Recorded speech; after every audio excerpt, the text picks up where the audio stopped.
Welcome to the debut edition of Ethical Bets. Today I'm going to be going over my picks for UFC 326.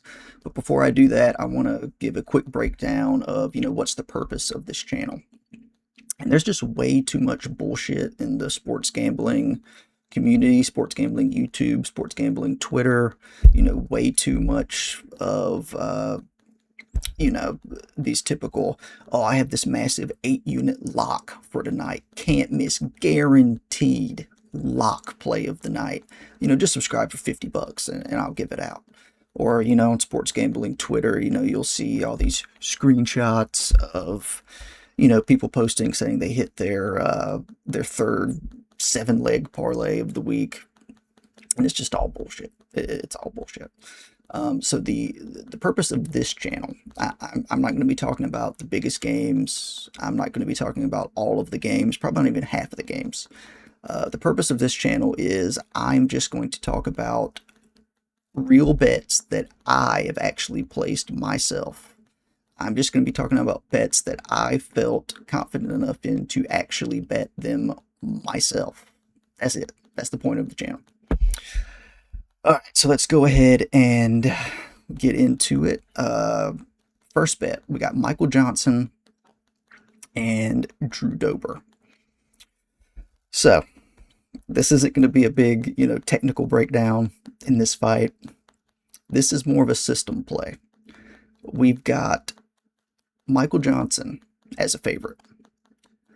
Michael Johnson is the ultimate bet as an underdog, fade as a favorite type of fighter. Michael Johnson he'll beat Tony Ferguson and KO Dustin Poirier in the first round and then randomly go out and get stopped by Darren the Damage Elkins. He's known for losing fights that he is supposed to win. If you go back to the Josh Emmett fight, for example, and Josh Emmett is better than Drew Dober, but he was easily beating Josh Emmett. Clearly won the first 2 rounds, can, just cruise to a decision win. And then Josh Emmett just one shot sleeps him in the 3rd round. Michael Johnson, he does it all the time. He's winning right up until he's not. I don't think Drew Dober has a big technical advantage over Michael Johnson. I think it's going to be a stand-up fight for as long as it lasts. Now, even to this day, Michael Johnson's older. He's 39. Drew Dober is 37, I believe. First round, Michael Johnson is still a problem. First round, Michael Johnson is still a problem. He comes out, he's fast, he's accurate, he's tough to hit. I fully expect Michael Johnson to come out and look great in the first round. I think he's going to win the first round. I wouldn't be mad at live betting Drew Dober after round 1 when the odds go up after he loses the first round. But my personal bet for this fight is I went with the Drew Dober money line. And I got it. I bet this back on Sunday, so I got it at like plus 130. As long as you can get it at plus odds, right now at the time of me recording this, it is at plus 102 for Drew Dober. Again, this is more of a system play. Michael Johnson as a favorite. I feel like he's gonna lose a fight that he's supposed to win. I think he's gonna be winning right up until he's not, in typical Michael Johnson fashion. So again, my pick, Drew Dober money line. All right, now we're gonna go to the main event. We got Max Holloway against Charles Oliveira. This is technically a rematch. They fought back in 2015, but it wasn't really a fight. Oliveira got hurt in the first round. You just can't really take anything away from that fight. Even if they, had an actual fight where there was no injuries, it was so long ago, you can't really take much out of that anyway. But, so I think the biggest advantage in this entire fight is Oliveira's ground game. I think if the fight goes to the ground, Oliveira is, so much more advanced than Max Holloway when it comes to jiu-jitsu. This could be a scenario where if he gets one takedown out in space, like out in the center of the octagon,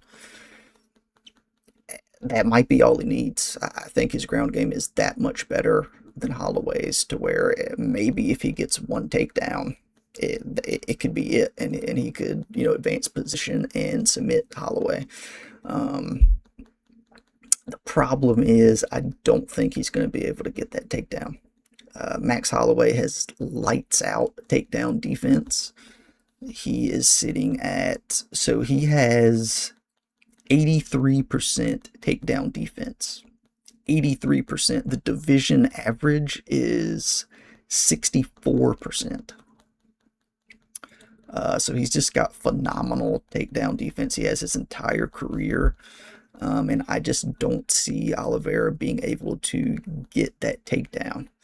Now, you do have to worry about, kind of like he against Poirier. He got double unders against the cage and then was able to take the back standing. That's something you got to worry about. Even if there's a scenario where, let's say, Holloway is able to knock Charles down and then gets on top of him to try to follow up, Charles is still dangerous to throw up a submission off of his back. Or if he can recover and then get a sweep, like we saw in the Gamrot fight, Oliveira's last fight, he hit an omoplata sweep on Gamrot, who is an excellent grappler. So yeah, if the fight goes to the ground at all, Oliveira is obviously very dangerous, but I don't think it's going to get there. I think that Holloway, that 83% takedown defense is going to come into play, and it's going to be an all-striking affair. So, Max Holloway has won a lot of fights by decision. He doesn't get a ton of knockouts, even though he did, since moving up to lightweight, he flatlined Justin Gaethje at UFC 300. But he's not known as like this huge power puncher. But the thing is, it's just the way that Charles Oliveira fights. He is relentlessly coming forward all the time. He's coming forward and he's looking to knock you out, or he's looking to grapple and get a takedown. I don't think Oliveira is going to just hang back and point fight Max Holloway for 5 rounds. I think he's going to come and apply pressure and get in his face. And I just think Holloway's boxing is going to be way too much for Oliveira to handle. We don't really know, the status of Oliveira's chin right now. He got brutally knocked out by Topuria. And then his only fight after that, he fought Gamrot. And Gamrot is, basically strictly a grappler. You don't really have to worry about Gamrot coming out and striking and testing your chin.